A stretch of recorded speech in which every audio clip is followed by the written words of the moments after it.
Selamat berjumpa dalam pembelajaran biologi bersama dengan Ibu Ima. Nah, materi pertama kita adalah mengenai ruang lingkup biologi. Apa sih biologi itu? Yuk, kita ikuti pembelajaran berikut ini. Apa itu biologi?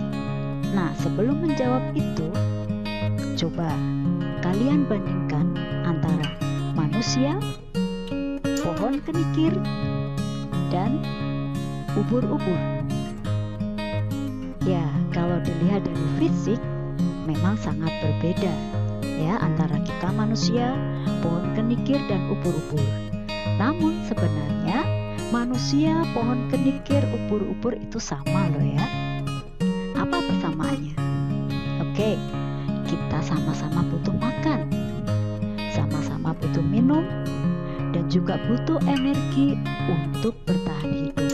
Nah, itu karena manusia, pohon, dan juga hewan atau ubur-ubur adalah makhluk hidup.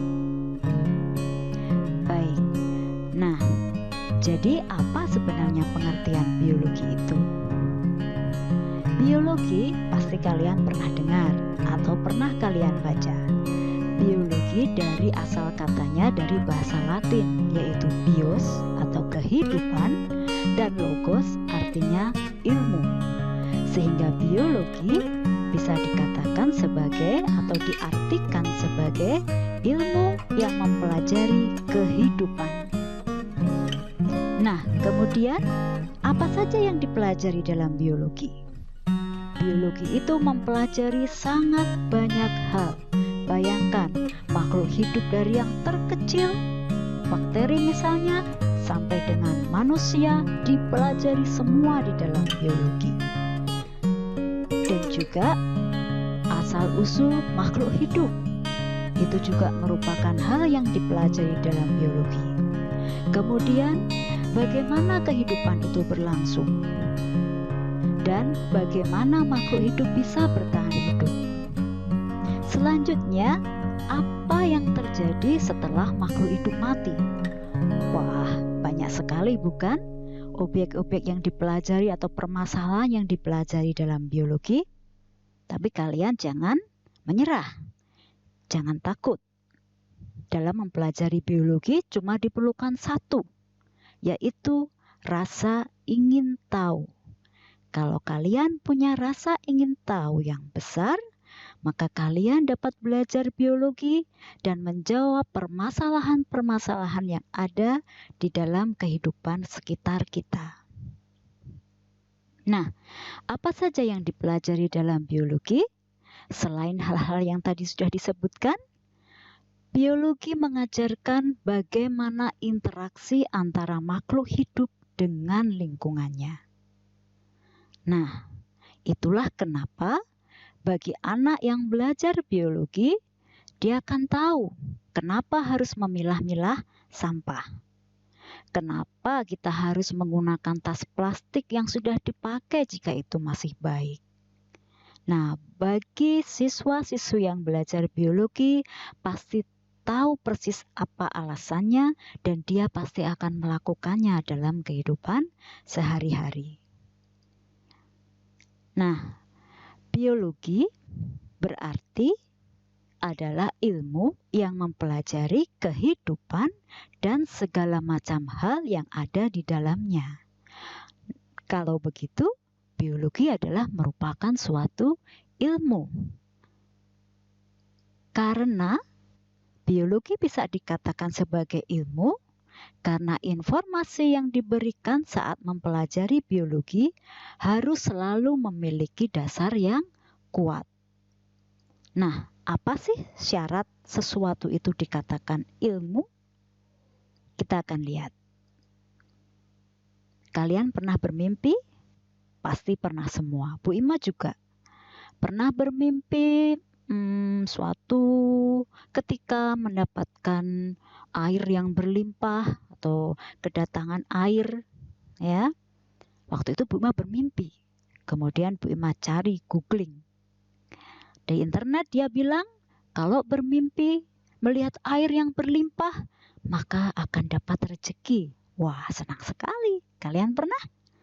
Nah, atau satu lagi, kalian pernah matanya ketutan, jadi bergerak-gerak sendiri.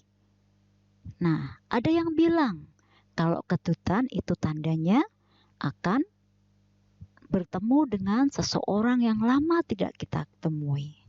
Nah, ketika mengalami hal semacam itu, saya tunggu-tunggu, ternyata tidak juga. Saya nggak dapat juga rezeki nomplok. Saya juga bertemu dengan orang-orang biasa saja. Nah, hal seperti itu dikatakan sebagai pendapat yang belum ada dasarnya jelas.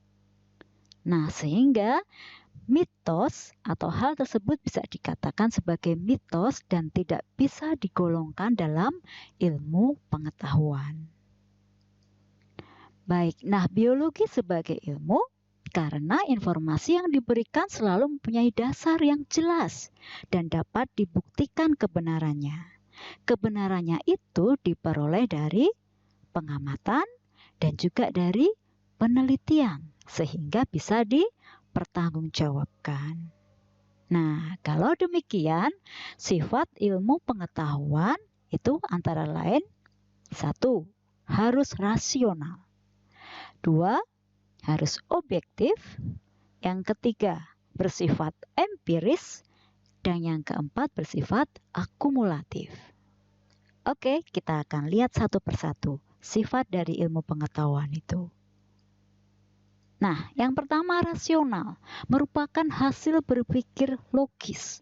Contoh tadi, mimpi kedatangan air yang berlimpah katanya mau dapat rezeki. Itu kan gak logis. Sehingga itu bukan ilmu.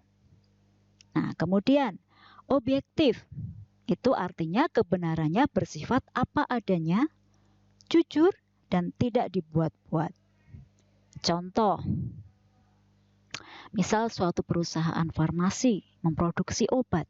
Nah, obat yang baru diproduksi itu kan harus diuji cobakan. Nah, hasil dari uji coba itu harus benar-benar merupakan kenyataan yang didapat.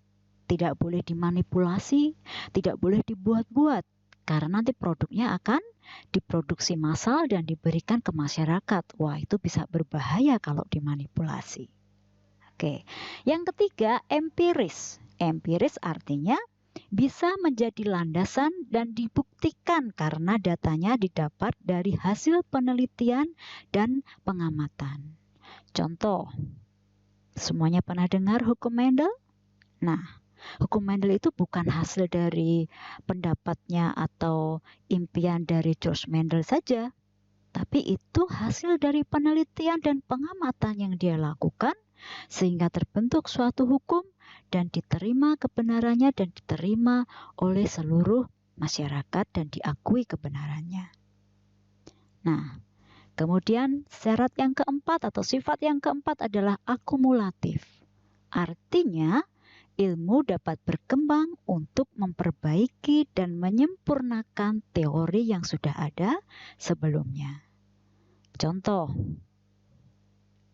kalian pernah dengar kata virus? Wah, sekarang ini sedang pandemi kan? Ya, kata virus sedang hits di mana-mana. Semua sedang membicarakan virus COVID-19. Nah, apakah kalian tahu bahwa virus itu ditemukan tidak langsung diketahui begitu saja namanya virus, tetapi melalui penelitian yang berkelanjutan bahkan sampai puluhan tahun. Dan nama virus yang kemudian ditemukan oleh Dmitri Ivanovsky itu berasal dari penelitian yang disempurnakan sampai akhirnya terciptalah konsep tentang virus. Nah, itu merupakan syarat sesuatu dikatakan sebagai ilmu. Nah, demikian juga biologi. Karena biologi memiliki syarat tersebut, maka biologi dikatakan sebagai ilmu. Nah, tetapi karena begitu luasnya objek yang dipelajari biologi, maka ilmu biologi mempunyai cabang-cabang. dimaksudkan agar lebih mudah untuk mempelajari. Dan cabang-cabang ilmu biologi itu antara lain, sudah pernah mendengar genetika? Ya, itu ilmu yang mempelajari tentang genetis, tentang pewarisan sifat keturunan. Untuk sitologi, sudah pernah mempelajari sitologi? Atau tahu sitologi? Ya, lihat dari gambarnya. Ini merupakan sel. Sehingga sitologi ilmu yang mempelajari tentang sel. Botani. Nah, dari gambarnya sudah jelas. Botani adalah mempelajari tentang tumbuhan, dunia tumbuhan. Nah, kalau ini histologi? Histologi, ya betul, yang mempelajari tentang jaringan. Kemudian kalau ini gambar apa ini? Burung. Burung itu hewan. Ilmu yang mempelajari tentang hewan dinamakan zoologi. Nah, ada 5 cabang ilmu biologi. Itu masih sangat sedikit. Karena banyak sekali cabang-cabang ilmu biologi yang bisa kalian pelajari nantinya. Kalau kalian lulus dari SMA, kalian akan mempelajari lebih fokus lagi pada cabang ilmu tertentu sampai kalian bisa meraih profesi tertentu. Nah, untuk itu kalian akan Bu Ima tugaskan untuk mencari cabang ilmu yang lain. Coba temukan cabang-cabang ilmu biologi yang lain yang banyak sekali. Dari cabang-cabang ilmu itu kalian pilih 3 yang kalian paling minati. Nah, dari 3 cabang ilmu itu cobalah cari apa yang dipelajari, ya. Kemudian apa yang bisa diperoleh, profesi apa yang bisa diperoleh jika mempelajari cabang ilmu tersebut, terutama untuk masa depan kalian. Oke? Nah, sekian untuk pertemuan kali ini. Kita akan bertemu lagi di video pembelajaran berikutnya, melanjutkan tentang cabang-cabang ilmu biologi dan objek yang dipelajari biologi. Terima kasih, selamat berjumpa kembali, salam sehat dan selalu semangat.